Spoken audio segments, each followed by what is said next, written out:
Et demain, c'est notre Zoom quotidien sur l'innovation avec Cécilia. Bonjour. Bonjour Delphine. Alors, vous allez nous présenter une techno qui est destinée à l'impression 3D. Précisément, on va parler d'une encre microbienne. Oui, précisément, même une encre vivante, vous l'avez dit avant que j'arrive sur ce plateau, vivante parce qu'elle a été mise au point à partir de bactéries. L'encre est composée entièrement de cellules microbiennes génétiquement modifiées et programmées pour réaliser un auto-assemblage. Et alors, qui a mis au point cette technologie d'encre? Alors encore une fois, on va souvent de ce côté-là, ce sont des chercheurs de l'université d'Harvard, alliés à l'école médicale d'Harvard. D'abord, ils se sont attaqués à la bactérie elle-même. Précisément, c'est la bactérie Escherichia coli. Elle est aussi appelée E. coli. Alors ça vous dit peut-être quelque chose parce que cette bactérie, elle se trouve dans l'intestin de tous les êtres humains, pratiquement. La plupart du temps, elle est inoffensive. Quand ce n'est pas le cas, on a de vilains symptômes.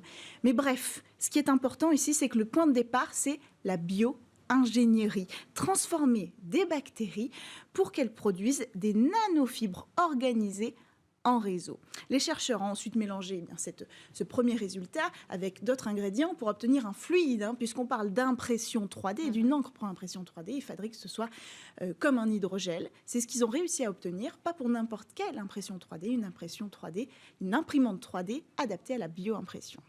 Et alors, les avantages d'une telle encre? Alors d'abord, le premier, c'est que c'est une solution ajustable. En plus des premiers ingrédients, ils ont rajouté des bactéries E. coli modifiées spécifiquement. C'est important parce que programmer, reprogrammer sur mesure des compétences d'une bactérie, ça permet d'imprimer ensuite des objets vivants avec des caractéristiques spécifiques en fonction de l'usage qu'on veut leur donner. Par exemple, ils ont pu imprimer des matériaux qui produisent ce qu'on appelle l'azurin.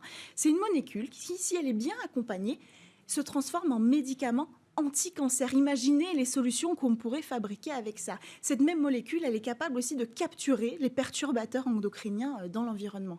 Bref, tout ça pour dire que généralement, cette bio-encre, elle est capable à la fois de séquestrer des fragments toxiques, de libérer des produits biologiques et de réguler sa propre production et croissance cellulaire. Ça, c'est le dernier avantage, le plus impressionnant peut-être, c'est que cette encre, elle peut se reproduire. Littéralement, son réseau de nanofibres va pouvoir recréer de la matière encore presque à l'infini. Évidemment, ça doit se mesurer. Donc ça, ce sera très utile pour des implants qui seront destinés au monde médical ou à celui de la recherche pour des humains ou en laboratoire.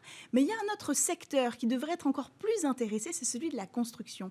Mais pas de la construction sur Terre, la construction extraterrestre. Vous le savez, s'il y a bien un endroit où on a besoin de ressources et on ne peut pas tout amener, c'est dans l'espace, parce qu'on ne peut pas remplir le coffre d'une fusée qui va sur la Lune ou sur Mars. Donc avoir un matériau capable de se reproduire sur place, ça permettrait de fabriquer la parfaite panoplie du côlon lunaire de demain, et tout ça à partir d'une bactérie qu'on trouve dans nos intestins. C'était côlon lunaire. Côlon lunaire. Merci beaucoup, Cécilia Sévry. Et voilà, c'était Smart Tech. Merci à tous de nous suivre sur le web, à la télé, sur les réseaux sociaux.